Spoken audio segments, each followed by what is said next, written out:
सुबह सुबह का स्नेह वंदन। मैं सुशीला आचार्य, योग नगर प्रभारी, आपसे सुबह सुबह फेसबुक लाइव सेशन में और यूट्यूब चैनल में आप सभी का स्वागत करती हूँ कि हमारे जीवन है वो मुश्किल से मिलता है, और अगर हम इस जीवन को यूं ही गंवा देंगे तो ये हमारा जो इंसान है, इंसानियत जो हम इस ज़िंदगी को लेके आए हैं उस पे धूल है। अगर जीना है तो सकारात्मकता के साथ जिए, और जीना है तो आत्मविश्वास और संतुष्टि के साथ जिए, स्पष्टता के साथ जिए। अगर ऐसा हम करते हैं तो हमारा जीवन है सार्थक है, अन्यथा निरर्थक है, इसका कोई अर्थ नहीं निकलता।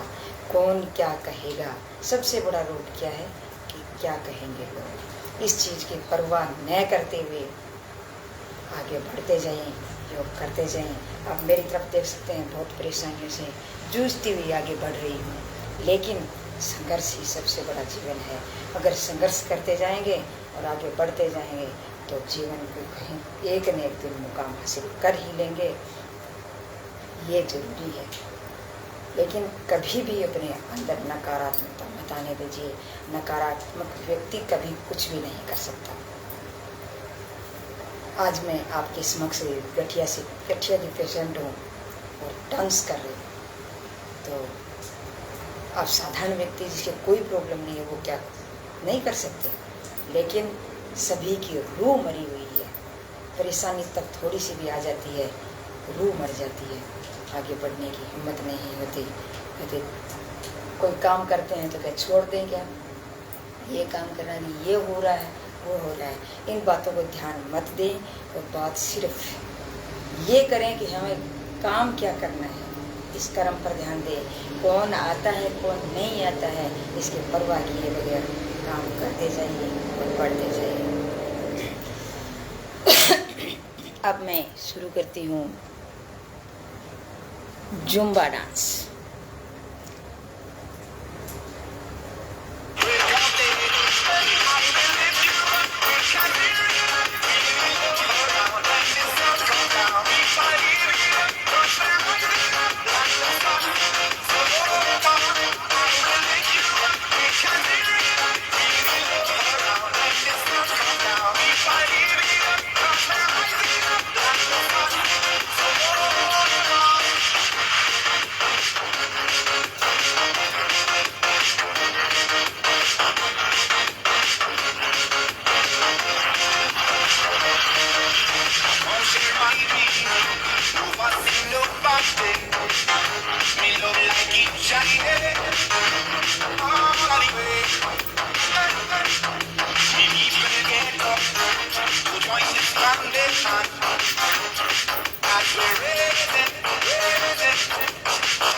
ये सब प्रकार के डांस हो चुके हैं, योगाभ्यास करेंगे।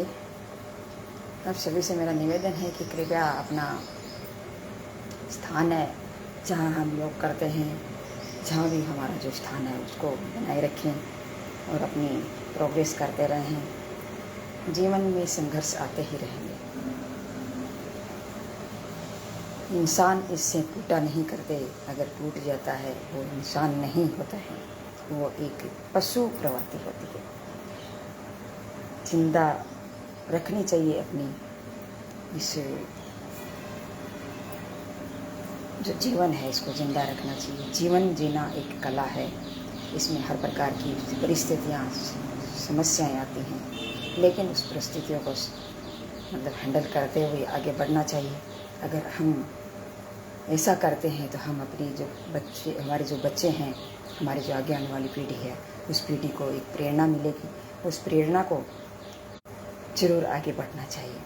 अगर हम ऐसी ही ज़िंदगी, छिछली ज़िंदगी जी करके चले जाएंगे तो बच्चों की भविष्य में हमें अंधकार ला करके दे देंगे। तो बच्चों की भविष्य को बनाए रखने के लिए, बच्चों के भविष्य को बनाए रखने के लिए, बच्चों को आगे बढ़ाने के लिए, बच्चों को उत्साह दिलाने के लिए, बच्चों की प्रोग्रेस करने के लिए हमें एक सुंदर जीवन जीने की कोशिश करनी चाहिए। अगर सुंदर जीवन जिएंगे तो हम किसी की प्रेरणा बनेंगे। मैं तो ये चाहती हूँ कि मेरे परिवार में सबसे पहले मैंने योग की शुरुआत की है, और जब पीढ़ियों के पीढ़ी दर पीढ़ी एक मतलब प्रेरणा मिलेगी कि मतलब ये हमारी जो दादी जी थी, हमारी मम्मी जी थी, और एक योग की मुहिम चलाई और आगे बढ़ी, और उससे सभी व्यक्ति हैं वो एक प्रेरणा का स्रोत बनेंगे। तो मैं ये मानती हूँ कि बस सभी ऐसा काम करेंगे तो एक प्रेरणा का स्रोत बनेंगे। तो ऐसा करने के लिए हमें ज़रूर करनी चाहिए।